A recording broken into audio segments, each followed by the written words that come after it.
Therefore, I shall resign the presidency effective at noon tomorrow.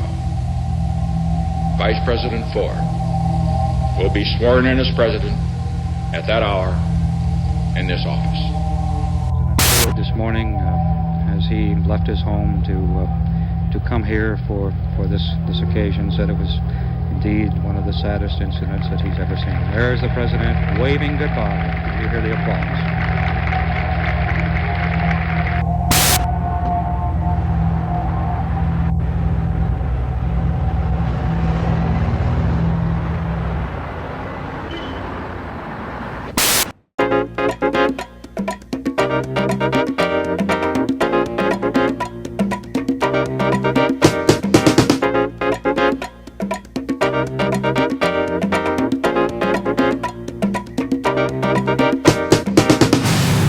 Disco era was our era and our passion, and I was frequenting discos before we became famous, and I just adored the idea that we were doing big band sound, salsa, Latin, disco. It was just amazing. I used to frequent the clubs in New York, and I saw this thing happening over there. You know, the dance, the music was completely different. So I came down to Miami, and I go to TK, and I started doing studio work over there. Started as a studio player, engineer, and then started producing. The African sound was so important. Gospel was so important. You know, the Motown, R&B music was all of that combination, rock and roll, developed into the disco scene eventually. Dr. Buzzard's Savannah Band was different because we were more of a fusion band of disco, big band, and Latin. Those were the main ingredients of our sound, which set us aside from the rest of the disco sound. I took this sound that I really like, this Afro-Cuban sound, no Latin, but Afro-Cuban sound, and I put it to what TK was famous for, the R&B sound. And we created what later on it was called the Miami sound. That's basically what was happening at the time. So then I heard all this European influence coming out of Europe and all the big records in New York, and I went ahead and I added that to it, the strings, and that's how Amant got created. Then I started commuting back and forth, and then right around that time I met the people from Prelude Records, and that's when I signed with them and I did Passion. There's a similarity between Amant and Passion because it's my sound. So in 1979, exactly March 9, 1979, they created Super Q. Super Q, I love you. La mejor música la tocas tú. The first bilingual station in the whole country. At that time, disco was super hot. Music was so amazing to be able to choose the latest music that was coming out from Philadelphia. The introduction of the disco started right there in 72, 73, was coming out from Philadelphia with Harold Melvin and the Blue Notes, the OJs and the Tramps, which I have to give credit to Earl Young from the Tramps, the founder of the Tramps, because he is the creator of the disco beat. I had been to many discos, even to do research to see what people were listening to, dancing to, because there were certain songs where people would run to the dance floor, and there were songs where people cleared the floor. So I think that we would go to the Hippopotamus. Then there was Xenon. There were a few others. But when we were recording in 1977 in Los Angeles, we had heard that there was a new disco that opened, and it was Studio 54. I ran home after hearing about it and seeing footage in the news, which was very rare. No one ever covered discos in the news. And I ran to Studio 54, and it was amazing. I was there almost every night because it felt like New Year's every night. Gallo Opera House, CBS Radio and Television Studio 52 were several of the names that world-famous discotheque Studio 54 previously had. Steve Rubel and Ian Schrager created the infamous disco, and together with Carmen D'Alessio made the party come alive. At the peak of the disco era, Studio 54 was a unique dance club that in part became very famous for its VIP guest list. I clearly remember, like, Studio 54 was a great place. Xena was another place. New York.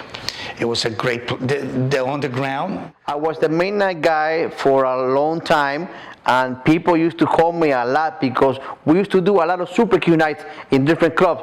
And they said, David, what do you recommend? And we used to have Scaramouche, Honey for the Bear, Limelight, Mix 2 back in the days. The first thing I remember about walking into the Limelight was when you walked in, everything hit you all at once. It was the lights, it was the music, it was the people, it was the clothing, the couture, the whole sum of the parts is what hit you. And then as you walk through and you're getting closer to the music and the music's pounding a little more and the people are buzzing and the club is electric, you just kind of could take it all in a little bit at a time. But it was just an experience that you never forget. The hype of the disco started to take effect. In 1976, the club DJ, had the power. The record was nothing without the DJ. The DJ was the one that made the record. Don't let anybody kid you. If the DJ played it, great. If they didn't play it, you could have the best song in the world, would never make it. The audience was captivated by what we were doing. We were enjoying the music, but at the same time we were making history by changing the playing, how we play, how we introduce a song. At that time, DJs were like wanting to expand. They were tired of going into the 3-minute, and they needed, not only a bathroom break, but to talk to the girls and all of that. So what happened is they started playing 2 records, and then we decided, actually, a lot of the independents decided at basically the same time, so I won't put claim to one particular label, but that's how the 12-inch was created. Not only it extended the sound, the music for 7-8 minutes or whatever, but it also created what many people don't realize. It was a bigger sound, because when you cut the records, the grooves were wider. So therefore, you had a bigger bass sound. And that was, heaven for the DJs. Early on, the promoters will go to the radio stations. The radio stations were getting all the products, so to speak. They will play 45s because they used to still sell commercials, so they didn't have the luxury of having the time that we did. But we introduced the music differently in the clubs, and the audience were going crazy because they wanted to buy the song the way we played it. Ray Caviano had decided the best way to program this, to promote this, was to release it and take it to Fire Island and the gay community. The gay community played it constantly at tea time. Their their discos, and we would walk along the boardwalk and hear it from every house, a different cut from the whole album. It was embraced, and within that time, after the Fire Island season ended, it was already played on the radio. We were playing Sleep Cue. We would Sleep Cue and changing records. That's basically how we used to do. Changing one record to the next. There was no beat matching or anything like that. So we were all wondering, I said, what is this guy doing so differently that is everybody's excited about? So I took one night off. I went on a Wednesday to Queens, and I went into this club called the Monastery. And there it is, this gentleman by the name of Paul Casella. All of a sudden, I went like, what is he doing? How is he doing this? Playing 45s, which we were playing, I would say about 80% of the evening we were playing 45s. And he was just seamlessly connecting these records together. When I was at the Limelight, Bobby Lombardi was the DJ, and I spent many a night in the DJ booth. He was wonderful. My favorite mix, you ask, what is that, Lucille? I will never forget, and it may not be spectacular to anybody else, but it was pure Bobby Lombardi. Amy Stewart, Knock on Wood, would be playing, and he would mix Gonzalez, I Haven't Stopped Dancing Yet, right into it. And you'd hear, dun, dun, dun, I haven't stopped dancing, dun, dun, dun, I haven't stopped dancing. And it would go, and I'd be out on that dance floor with my friends. I was like the best mix ever. This is Spanky broadcasting live from the Limelight on Studio 107. There's 43 minutes left to 1978. Can't wait till then. WSDO, Fort Lauderdale, Miami. Studio 107. Remember, I was not just a producer or an artist, I was a songwriter. So I would get my energy from the dance floor. So I would personally take the records, play it, give it to the DJ to play. I would watch what was happening. I had to feel the vibe. That would give me an idea to maybe create another song. There's a lot of songs I got it still in the can, but it's created like that with the atmosphere for the people. Radio DJs were a little bit falling behind because of the impact that we have done. I had a manager in those days by the name of Roy Webb, and he presented an idea to 3 radio stations. One of them was WKTU 92 FM. Super Q was born on an idea from Herb Levine and Julio Mendez. They were the general managers of WQBA, and the company Susquehanna Broadcasting bought out WQBA FM. Casanovas was our first discotheque doing live transmission with Grace Jones, Frank Jolie. One radio station I have to give credit to, which is 92 KTU. They decided to give this man the opportunity to do the show, which I was part of it, in 1977. We started at midnight, called The Boogeyman. This is Roy Webb on the Sirius Disco Sound in New York. WKTU FM 92. So stay high. I never forget that day. They invited me over to the radio station, and there is 2 turntables and a mixer. That's it. A little square, little room there, and I'm going, wait a minute, I'm not used to this. Where is the audience? I want to play in front of the audience. I mean, we're used to getting the reaction, immediate reaction from that. But that's what it was, and I had the pleasure to do this show with a good friend of, to this day, D.C. LaRue. Very, very charismatic guy, very creative man. One of the things that really helped them on record is that Pac on KTU 92 in New York used it as his opening song, his theme song, and that was great. Thank you, Pac, if you're listening to me.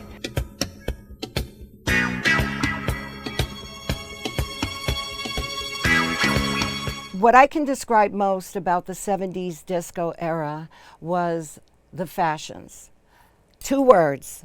glitz and glamour. In the hype of the disco era, fashion icons as Halston, Gucci, Fiorucci, Yves Saint Laurent, Paco Rabanne, and Lagerfeld, among others, impacted the disco style as music and the pleasure palaces did. They defined a style and an era. You used to dress nice to go with your girlfriend, with your wife, and we used to call in those days La Pinta. And people used to look at you and they would compete to see who dressed better. That's why we were the pioneer in music and in fashion. Everybody was not only into the looks, because disco was really a lifestyle. It wasn't just the music, it was a lifestyle. The clothes, the atmosphere. Everyone dressed to the nines and always took pride in their hair, makeup, outfits, men in marshmallows. And it was because the music was so lush and the orchestrations were so romantic that people dressed to accompany the sound. Because we were fashioning ourselves after the big band era, we all dressed in 40s fashions. We would go to the thrift shops and buy stuff that was clothing that was not sold in stores. I mean, we're going 20, 30 years earlier, but they still had tags on them, and we bought everything, and that was our look. We also modeled for a few magazines. Because of our fashion, we had modeled and shot. We had a particular magazine spread in front of Halston's. That's how far we're going back. I met two very amazing, talented men. Well, they were very young men at the time. We were in high school, and one was Stoney Browder and the other one was August Darnell. We met in high school, and we formed a band and became Dr. Buzzard's original Savannah band. And we showcased at SIR with various management agents, and one who heard us sing She's Gone was Tommy Mottola. At the time, he was the manager of Hall & Oates, and he loved our rendition of the song and signed us up immediately. We didn't know that he was affiliated with RCA, and we were thrilled to find out that he signed us up for a contract and our first debut album. We recorded for about a year. It took a year because we were looking for a male vocalist, and the male vocalist was not, we could not find anyone. So Stoney looked at me and he said, okay, you do all the vocals. And the first vocal I ever did for a lead vocal was Cherchez la Femme.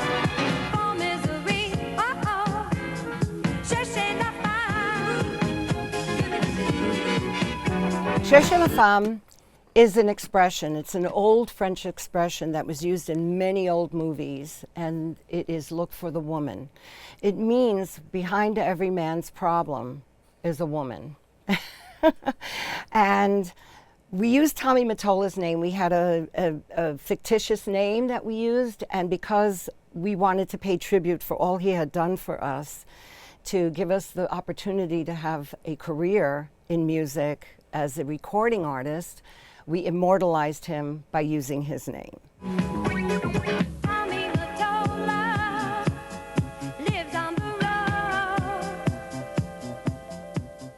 Cherchez la Femme was my baby. It was my awakening. I had never sung leads before. I was always the background singer, or I had maybe a bit part in a song as a duet, but singing leads was always my dream with the band because I was so passionate about their music.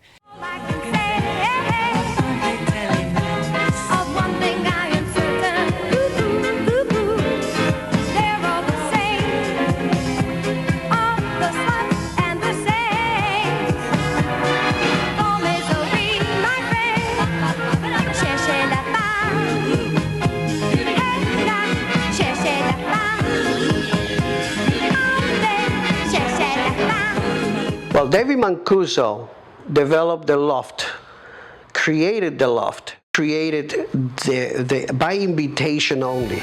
David Mancuso, a self-described musical host, enjoyed playing records for his friends since the 60s. And this is how it all began, with his first by invitation only party back in February 14, 1970. Love Saved the Day. Very important, the record pools. It's like a club where all the DJs, they belong to it, and then the labels will send them promo copies and it will get distributed. I try to aim for records that were like happy records, high energy type of records that could be played at the peak, somewhere between 12 midnight and 2 in the morning. It's all a science, but it's a science that you gotta feel. It's into your blood, you know? It's always been about the music. It has never been about the mixing of the song. Disco was a lifestyle, and DJs, artists, producers, club owners, and the crowd, they were like a family. So the more mingling you did with all of them, the better it was. I remember, we were going to Trocaderos in San Francisco. Beautiful club, huge club. And I held auditions in New York for dancers and background singers. And I really couldn't find, anybody over there. Then here in Miami, I got introduced to this person. She became like my adopted child, I'll just say her name was Susie. Susana Prohibited is the youngest daughter of Cuban political cartoonist Antonio Prohibited, creator of Spy vs. Spy for Mad Magazine. Susan started her singing career in South Florida with Mr. Ray Martinez with the group Amant and Passion. She's currently involved in multiple projects with her musical writing talents, with Hollywood movie directors and others in film. She's royalty at Mad Magazine's headquarters, where her presence is always welcome.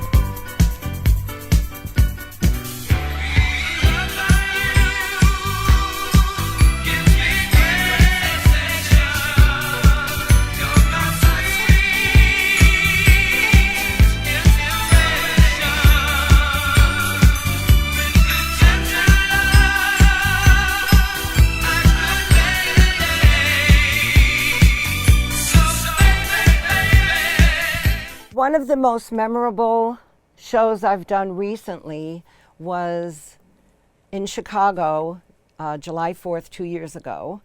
It was an outdoor concert and 10,000 people were there, and they all knew my lyrics. My thanks to them was that their parents, their grandparents, not just them, had heard of me, and I was appreciative of that fact that our music is timeless. Studio work is excellent.